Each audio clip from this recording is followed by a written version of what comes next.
Maka perilaku yang cenderung ke arah itu harus di-cut sejak awal. Ini adalah penyakit, bukan fitrah-fitrah, ya. Ini sudah fitrahnya Ustaz, ini sudah dari sononya bagaimana, itu penyakit. Harus kita upayakan untuk disembuhkan.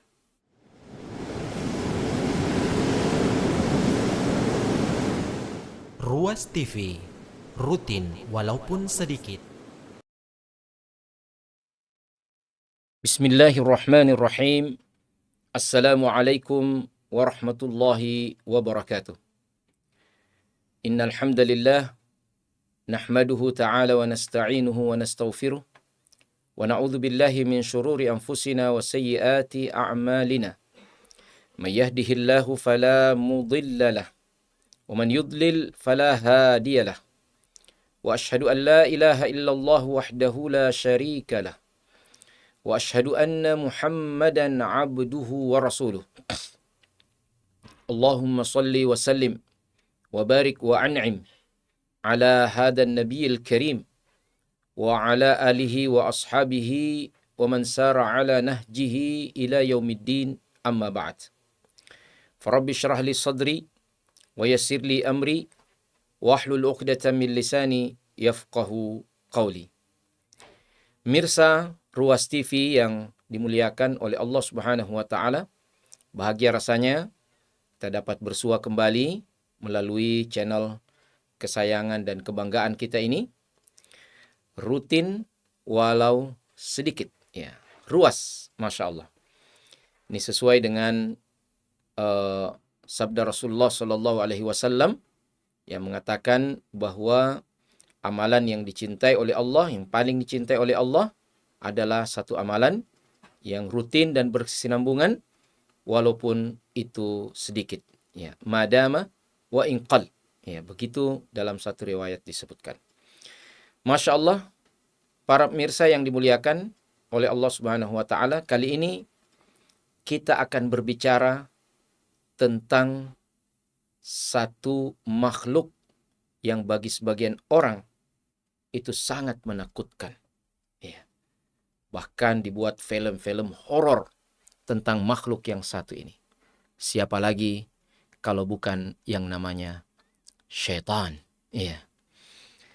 Subhanallah, ternyata syaitan ini adalah makhluk yang merupakan ujian terbesar bagi kita umat manusia.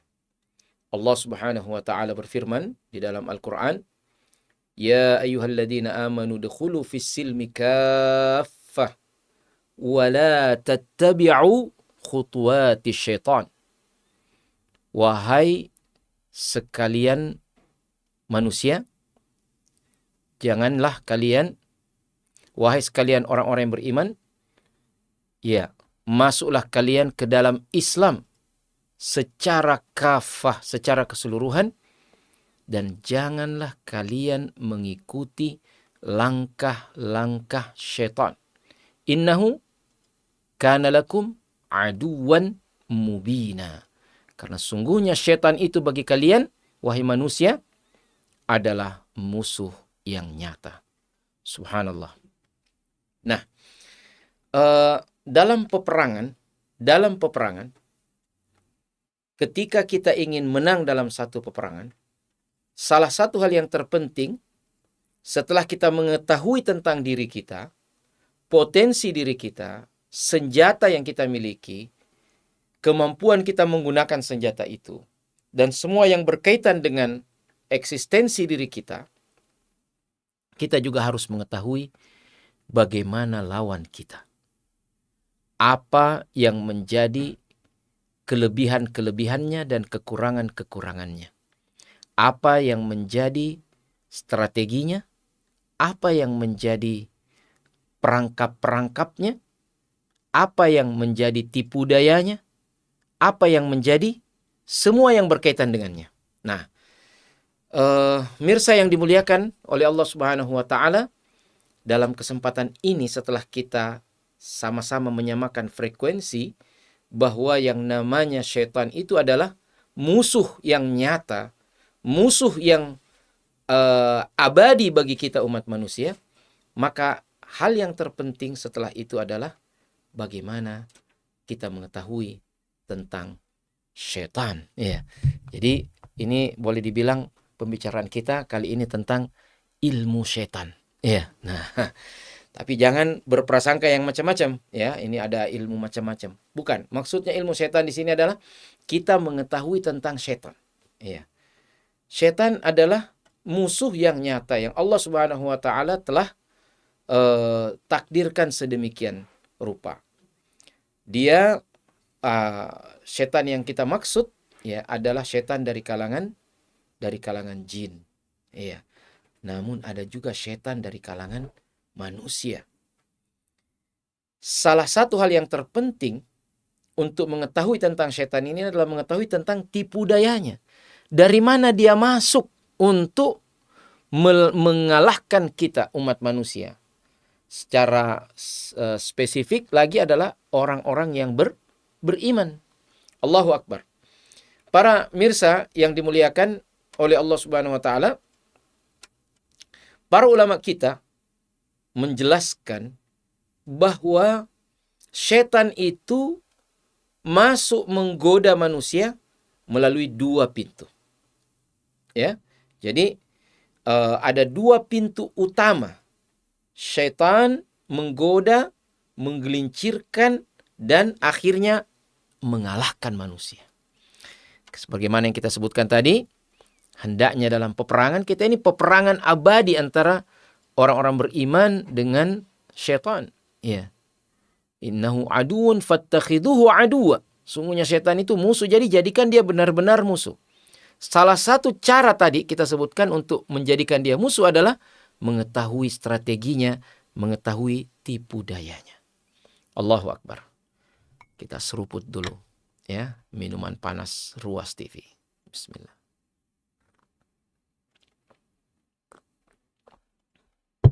Nah,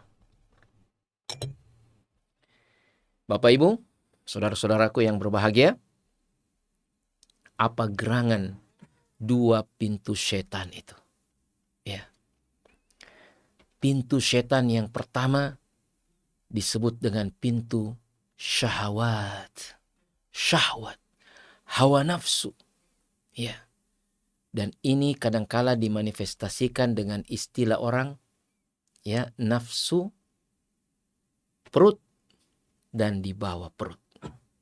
Ya. Ini sangat-sangat potensi. Dan memang manusia itu dikaruniakan oleh Allah nafsu. Iya. Nah itu Pak. Makanya ada orang biasa sebut begini. Iya. Kamu itu mau menikah karena nafsu saja. Ya memang. Iya. Kalau tidak ada nafsunya orang tidak boleh menikah Pak. Ya kan? Nah, nafsu itu adalah sesuatu yang melekat.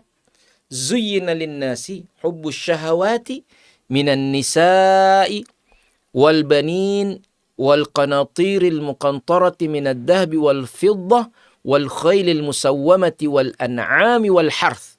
Nah itu, kecenderungan manusia kepada kehidupan dunia yang dimanifestasikan dalam ayat ini ya, dijadikan indah dalam pandangan manusia kecenderungan syahwat. Jadi manusia punya syahwat kepada wanita. Iya. Kepada anak-anak, kepada emas dan perak, kepada kuda-kuda tunggangan, kepada hewan-hewan ternak, dan kepada kebun-kebun. Subhanallah. Ini adalah istilah para ulama usulul maliyah. Pokok-pokoknya harta di sini. Subhanallah.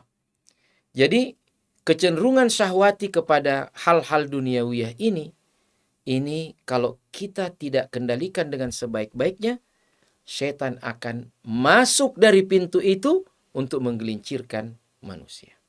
Subhanallah. Nah, sebentar kita bahas secara agak lebih mendalam. Nah, kita jelaskan lagi pintu yang kedua. Pintu kedua ini para ulama menyebutnya sebagai pintu syubuhat. Ya, syubuhat. Kata Rasulullah sallallahu alaihi wasallam, al-halalu bayyinun wal haramu bayyinun wa bainahuma umurun mushtabihat.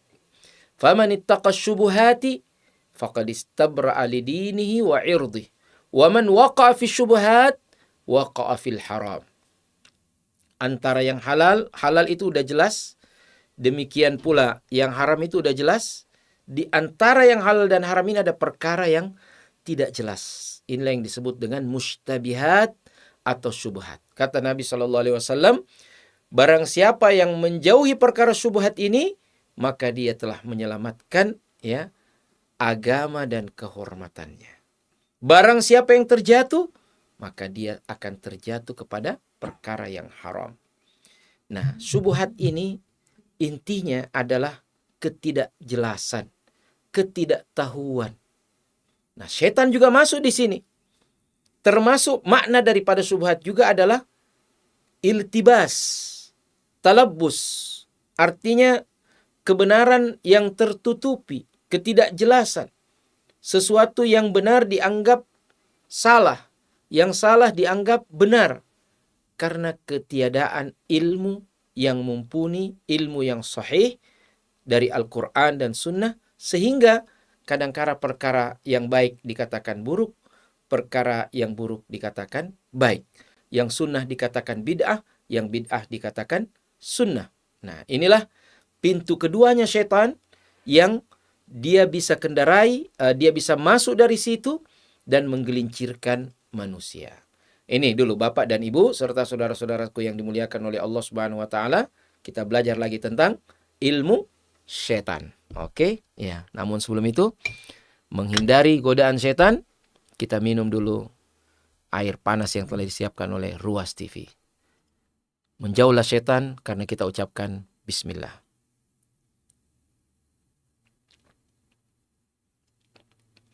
Baik. Bapak Ibu, para pemirsa yang dimuliakan oleh Allah Subhanahu wa taala. Kita kembali ke yang pertama dulu tadi. Pintu syahwat.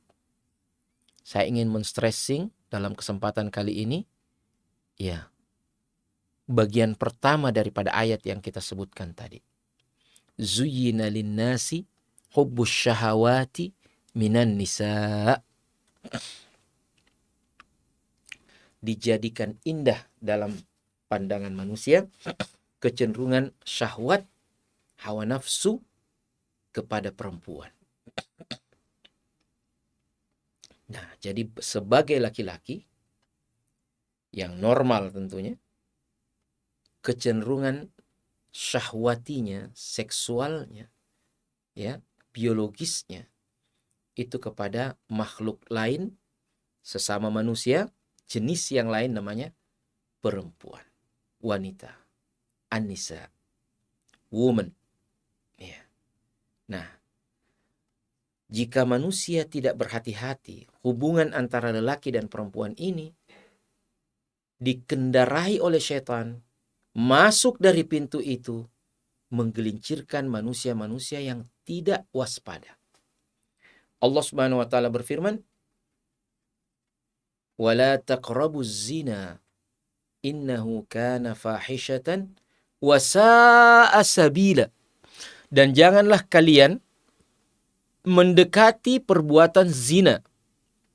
Sungguhnya perbuatan zina itu adalah fahisyah, dosa besar yang sangat menjijikkan. Wasa'a sabila, dan jalan yang seburuk-buruknya jalan kehidupan. Makanya sebagian ulama dari ayat ini mengatakan bahwa perzinahan itu dampaknya bisa jangka panjang. Iya, Anda menzinahi anak orang hari ini, na'udzubillah, Anda telah mengambil utang. Dan utangnya itu bisa dibayar dengan orang juga menzinahi anak Anda. Na'udzubillah min dzalik. Begitu Pak. Jangan main-main dengan perkara yang satu ini. Makanya Allah Subhanahu wa taala mengatakan la taqrabuz zina, jangan dekati. Pandangan dibatasi, tontonan dibatasi, pergaulan diatur. Iya. Jangan terjadi suasana ikhtilat, percampur bauran laki-laki dan perempuan yang tidak dibutuhkan. Sehingga antara laki-laki dan perempuan yang memang asalnya ada ketertarikan, kita ciptakan suasana yang tidak terkendali, godaan setan demikian kuat, ya. Makanya Nabi SAW mengatakan, tidaklah aku tinggalkan cobaan bagi kaum laki-laki di belakangku nanti yang datang setelahku lebih berat daripada godaan perempuan. Ini Bapak dan Ibu yang dimuliakan oleh Allah Subhanahu wa taala, godaan perempuan bagi laki-laki. Demikian pula tentu sebaliknya, godaan bagi perempuan adalah kaum laki-laki. Maka hendaknya kita menjaga diri kita. Jangan sampai kita mempermudah-mudahkan keadaan ini. Siapa yang akan melakukan itu? Tidak mungkin. Saya adalah orang yang rajin sholat, saya berpuasa, saya bahkan naik haji. Ya. Tetapi yang namanya dosa Bapak Ibu, ini bisa terjadi pada siapapun Anda. Siapapun saya. Siapapun kita. Kullu bani Adam khata' wa khairul khata'in at-tawwabun. Semua anak cucu Adam adalah orang yang selalu sering melakukan kesalahan. Ini kata Nabi SAW. Kita berada pada satu dunia yang luar biasa godaan perempuan bagi laki-laki. Dan begitu mungkin juga sebaliknya. Maka jangan dekati, ya. Jangan dekati keadaan seperti itu. Karena Anda dekat, Anda bisa terjebak dan terjatuh sehingga sulit untuk keluar lagi. Hati-hati dengan perkara yang satu ini. Dalam ayat yang lain Allah Subhanahu wa taala memuji hamba-hambanya yang tidak melakukan perbuatan zina. Wala yaznun. Dia bertobat, ya, dan kemudian tidak melakukan dosa-dosa, termasuk diantaranya tidak melakukan perzinahan. Dia hindari perzinahan itu. Ini. Nah, ada satu hal Bapak Ibu yang saya ingin sampaikan kepada Anda sekalian, bahwa berkembang di dunia kita hari ini, selain ketertarikan laki-laki kepada perempuan, perempuan kepada laki-laki, ada yang disebut dengan syudud al-jinsi, penyimpangan orientasi seksual. Laki-laki kok senang sama laki-laki, perempuan sama perempuan. Allah Subhanahu wa taala ciptakan manusia dari laki-laki dan perempuan. Maka ini satu tantangan yang sangat luar biasa. Ibnul Qayyim dalam kitabnya Ad-Da' wa Dawa, ya. Ini Al-Jawabul Kafi liman sa'ala 'anid dawa'i syafi. Beliau menyebutkan di situ bahwa perkara yang satu ini, amalu qaumi Lut, itu adalah merupakan fahisyah, dosa yang sangat besar, yang di atasnya tinggal syirik aja dan kekufuran. Begitu kata beliau. Dia datang pada tingkatan kedua setelah kesyirikan. Bayangkan. Kalau ini menjadi sesuatu yang tersebar luas kepada umat manusia, maka terancam ras manusia dengan perilaku penyimpangan ini. Bagaimana bisa lahir anak laki-laki dengan laki-laki, ya kan?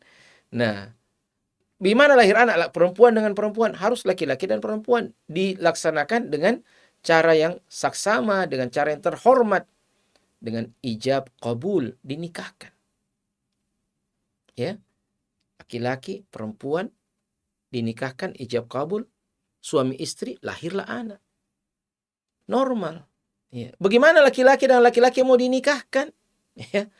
Nah, inilah yang beberapa tahun yang lalu, beberapa dekade lalu, muncullah satu penyakit yang namanya AIDS. Ya, ini terindikasi muncul dari komunitas orang-orang pelaku daripada penyimpangan seksual ini. Nah, ini godaan setan juga yang luar biasa pada hari ini. Bahkan menyatu pada isu LGBT, orang sebutkan seperti itu sekarang ini, ya, antara syahwat dan juga syubhat. Syahwat berkaitan dengan syubhatnya juga. Maka tugas kita, ya, untuk membentengi keluarga, membentengi umat dengan edukasi akidah yang benar, yang lurus, agar perilaku penyimpangan seperti ini tidak merebak dan tidak menjadi sesuatu yang besar, menggulung nilai-nilai yang baik dan bermartabat. Kecenderungan ini terjadi pada kaumnya Nabi Lut. Ya. Maka Allah Subhanahu wa taala memperingatkan Lut, "Innakum lata'tuna rijala syahwatan min dunin nisa bal antum qaumun musrifun." Bahkan kalian datang, ya. Ini berkata Nabi Lut kepada kaumnya, bahkan kalian datang dengan sesuatu yang belum pernah dilakukan, ya, oleh orang-orang sebelum kalian. Innakum, ya, walutan in qala liqaumihi atatuna al-fahishata ma sabaqakum biha min ahadin minal alamin. Dan ingatlah tatkala Lut berkata kepada kaumnya, kalian mendatangi, ya, satu perbuatan fahisyah, melakukan satu perbuatan fahisyah yang belum pernah ada, ya, orang mendahulumu melakukan perbuatan keji itu. Apakah itu? Innakum lata'tuna rijala syahwatan min dunin nisa. Kalian mendatangi laki-laki dengan penuh hawa nafsu dan meninggalkan perempuan. Nah ini. Maka perilaku yang cenderung ke arah itu harus di-cut sejak awal. Ini adalah penyakit, bukan fitrah-fitrah, ya. Ini sudah fitrahnya Ustaz, ini sudah dari sononya bagaimana, itu penyakit. Harus kita upayakan untuk disembuhkan. Iya. Nah, ini makanya dalam konteks syahwat hari ini kita stressing masalah LGBT karena ini sekarang sangat marak dan seakan-akan menjadi satu ideologi, ya. Bukan lagi sekedar penyimpangan biasa, tapi dia menjadi ideologi. Bismillah. Para pemirsa Ruas TV yang dimuliakan oleh Allah Subhanahu wa taala. Dan kita kembali melanjutkan tentang pintu yang kedua, yaitu pintu apa? Syubhat. Ya. Pintu syubhat ini tadi kita sebutkan termasuk masalah LGBT bisa masuk dalam pintu syubhat. Mereka mengatakan bahwa ini sudah fitrahnya begini. Fitrahnya jadi, mohon maaf, jadi bencong, ya. Nah, fitrahnya jadi KW-KW. Ya, orang Bugis bilang calabai, ya. Macam-macam istilah. Nah, sekarang transgender orang sebutkan. Nah, walaupun ini bisa berkembang lebih daripada itu. Maka ada yang mengatakan itu sudah itulah yang contoh disebut dengan syubhat, ya. Syubhah. Ya, dia bilang begitulah. Mereka ini sudah dari sononya seperti itu, ya, kita nggak bisa ubah. Itu penyakit, Bapak Ibu sekalian. Penyakit. Dokter sendiri yang bilang itu penyakit.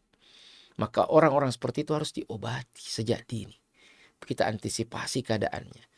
Anak-anak kita atau siapapun, orang-orang dekat kita ketika terindikasi, ya, seperti itu, cepat obati, ya. Bertawakal kepada Allah Subhanahu wa taala. Jangan biarkan sehingga kemudian nanti kita tidak bisa mengendalikannya lagi. Nauzubillah. Bismillah. Walutan id qala liqaumihi atatuna al-fahishata ma sabaqakum biha min ahadin minal alamin. Dan ingatlah ketika Lut berkata kepada kaumnya, apakah kalian mendatangi satu perbuatan fahisyah, ma sabaqakum biha min ahadin minal alamin. Tidak ada yang pernah mendahului Anda, seorang pun dari antara manusia yang pernah ada ini. Innakum lata'tuna ar-rijala syahwatan min dunin nisa bal antum qaumun musrifun. Sungguhnya kalian mendatangi laki-laki dengan penuh syahwat dan meninggalkan perempuan. Nah, makanya sungguhnya kalian itu adalah orang-orang yang musrifun. Sudah israf, ya. Dia sudah berlebih-lebihan. Subhanallah, na'udzubillah min dzalik. Maka Bapak Ibu dan saudara sekalian yang dimuliakan oleh Allah Subhanahu wa taala, ini adalah merupakan satu hal yang sangat penting, krusial untuk kita bahas, ya, agar umat ini terbentengi daripada perilaku yang seperti ini. Dan ini bisa saja merebak masuk ke dalam bilik-bilik rumah tangga kita, na'udzubillah. Makanya antisipasi dini, lakukan pendidikan berorientasi gender yang benar, ya. Laki-laki dengan pendidikan laki-laki, perempuan dengan pendidikan perempuan. Nah, Jangan laki-laki dipakein baju perempuan terus. Akhirnya nanti dia merasa dirinya ini saya laki-laki atau perempuan. Disinilah muncul kadang-kala mulai yang namanya perilaku homoseksual itu. Yang sangat dibenci oleh Allah Subhanahu wa Ta'ala dan Rasulnya. Maka syubhat ini bisa menjadikan sesuatu yang halal menjadi haram, haram menjadi halal. Ya. Syubhat, pintu syubhat. Maka pintu ini harus kita tutup, dua pintu ini ditutup. Pintu yang pertama, pintu syahwat, kita tutup dengan kunci dengan apa? Dengan iman, amal soleh. Ya. Kita kunci dengan khasyatullah, takut kepada Allah Subhanahu wa Ta'ala. Yang kedua, pintu syubhat kita tutup dengan ilmu, al-ilmu sahih. Ya. Nah, bagaimana yang dimaksud dengan ilmu sahih? Insyaallah inilah yang kita pelajari di media-media kita, di ajang-ajang pengajian kita, ya. Marilah kita ramaikan itu semua dan kita jadikan bekal agar kita tidak terpapar, ya, daripada isu yang sangat sesat ini, ya, pemahaman yang sangat menyimpang ini.